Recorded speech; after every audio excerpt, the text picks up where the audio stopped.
چرا؟ علاقیلی مشکل چی آما؟ با ما چرا بدی؟ مگه تنت میخوره انگاری ترا زدی؟ انقدر نکن نگاه رفیقی هم میشه دعوا مرافع بعدش حرف و خرافه. اگه کل داری میگم بیام فردا سراغت مثل کاجبیم کرکات بریزه انگاری واجبیم.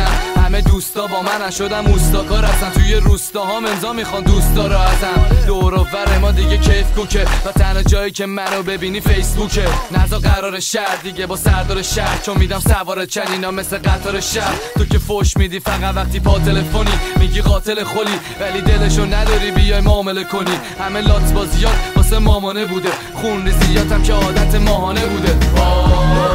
رد شده با من چون از صد دو مرز رد شده کارم. یه چیزایی میگه انگار جنگ شده واقعا. چرا بدی چرا بدی چرا بدی؟ رد شده با من چون از صد دو مرز رد شده کارم. یه چیزایی میگه انگار جنگ شده واقعا. چرا بدی چرا بدی چرا بدی؟ سلمونی نرو با ما بد باش فقط میزنیم کلتو باشی حتی کچل. فرق وسط فرق بغل قرمز مده میکنیم رنگم عوض. حرف زدنم از مرهم مریض تو اروپا به میگن دست مسیح. بس دلیل با ما به عظیم باش که هستی با خلق زمین. بالاییم و میخوریم پلوتون سیر میشیم و لیست میزنیم کهکشانو میخوریم شیر.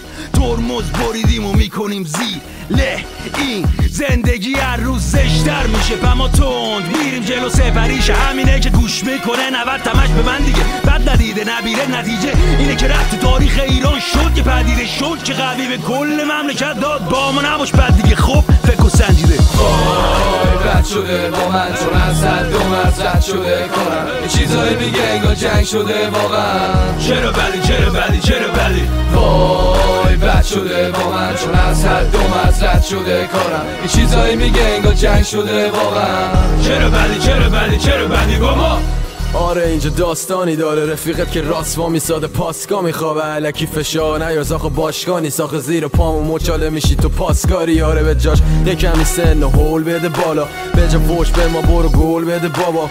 تو اون چار دیواری که هوا تو داره چون اگه دست ما بیفتی میشی خراب و پاره. بهتره هیچ وقت نخوره تو گذرت به ما. آسمون بالاتر و نقطه مشترک ما. مراد بالاتر از اینه بشه درگیر قضیه نظیر کسیه نمیده تغییر عقیده تحت تاثیر بقیه توی دقیقه دریده مثل سگ هاری که به یه غریبه پریده. ما بهترینیم این طبیعت ما. سگ نمیفهمی بکنم و شقیقت و باز. وای رد شده با من چون از صد دو مرز رد شده کارم. یه چیزایی میگه انگار جنگ شده واقعا. چرا بدی چرا بدی چرا بدی؟ وای رد شده با من چون از صد دو مرز رد شده کارم. یه چیزایی میگه انگار جنگ شده واقعا. چرا بدی چرا بدی چرا بدی بابا؟ چرا با من بدی چرا با من بدی چرا با من بدی